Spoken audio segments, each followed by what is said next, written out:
के सनाते में तेरा नाम गूंजता है। मेरे दिल के हर कोने में तेरी यादें रक्स करती हैं। चांदनी की हर कर में तेरा अक्स छुपा है। मेरे ख्वाबों की हर दुनिया बस तेरे हाथ में रहती है। तेरी मुस्कान मेरी तन्हाई की रोशनी है। तेरा लम्स मेरे जख्मों की दवा है। जब तो करीब होता है तो वक्त रख सजाता है। जब तो दूर होता है तो उल्टा मौसम सन्नाटा बनता है।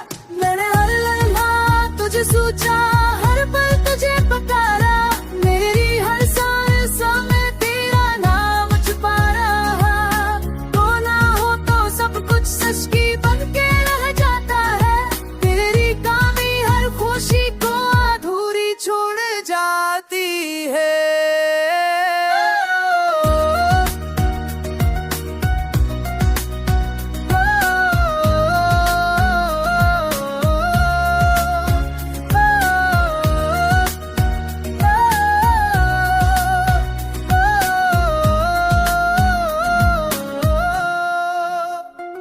अगर तो लौट आए तो अंधेरी रातें भी गंगनाए। मेरे दिल के बखरे हुए सपने फिर से सनूर जाए। तेरा हाथ पकड़ के मैं हर दर्द भूल जाऊं। तेरी करबत में जिंदगी को फिर से जी लूं। चल फिर से नया आवाज करे, नए ख्वाब बुने।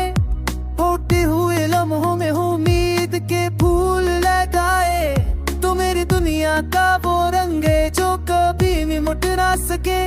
तो मेरे हर दिन का वो सूरज है जो हमेशा चमके।